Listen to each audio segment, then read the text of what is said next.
In 1912, Franz Reichelt, a parachute engineer and well-known inventor, wanted to test out his newly created parachute suit.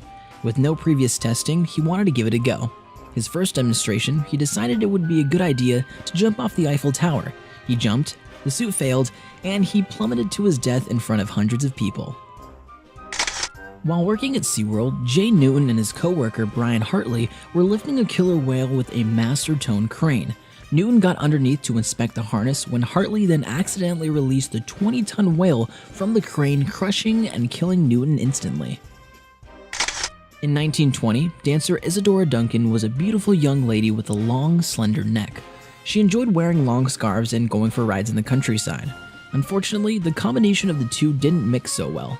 One day, while sitting in the passenger seat of a sports car, her scarf blew back in the wind and got caught in the rear wheel axle of the vehicle, snapping her neck in two.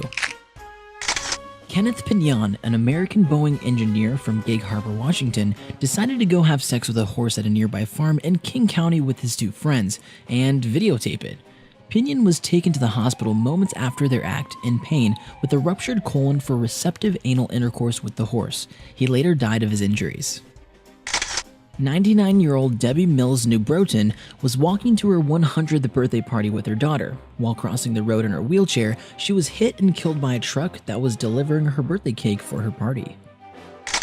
88-year-old Ilda Viter Maciel of Rio de Janeiro was in the hospital being taken care of. While in the hospital, a nurse technician mistakenly injected soup directly into her veins and not her feeding tube.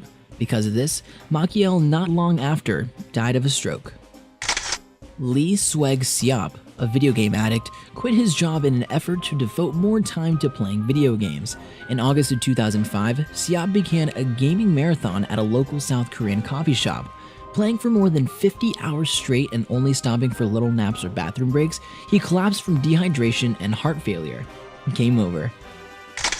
A Russian woman by the name of Fagilyu was wrongly pronounced dead by doctors. When family and friends showed up for her funeral, she woke up in shock that she was at her own funeral. Then she immediately after died of a heart attack. McInnes, also known as Jewels and Enki in the music community, was driving with his friends under the influence. As if that's not bad enough, to make the situation worse, he tweeted out acknowledging the fact that he was drinking, driving, speeding, and drifting. Not soon after, him and his friends all had died in a fatal car accident. Glenn Knoll and his sons died when they were out to get some fertilizer for their farm. When trying to suck some manure from the Maryland dairy farm, one of them fell in. The other two were then said to have tried to help and also fell in, drowning in poop. What a crappy way to die. Literally. Sergei Tuganov was bet $3,000 by two girls he couldn't go at it all day with them in bed. To prove them wrong, Tuganov swallowed down an entire bottle of Viagra. 12 hours later, he won the bet, but he then shortly after died of a heart attack. In 1974, Basil Brown literally drank himself to death, and no, it wasn't alcohol. Brown drank 10 gallons of carrot juice in a span of 10 days. This gave him 10,000 times the recommended amount of vitamin A. He not long after that died from severe liver damage. Gary Hoy, a 39-year-old lawyer out of Toronto, was doing his usual daredevil habit, body-checking the windows of his office on the 24th floor of the Toronto TD Centre, proving to coworkers they were unbreakable. On July 9th of 1993, Hoy decided to lighten up the mood for incoming articling students by doing his signature move, running into the windows. His first attempt, the window held. The second time, the glass popped out of the frame, sending Hoy free-falling to the courtyard below. He died from his injuries. Obviously.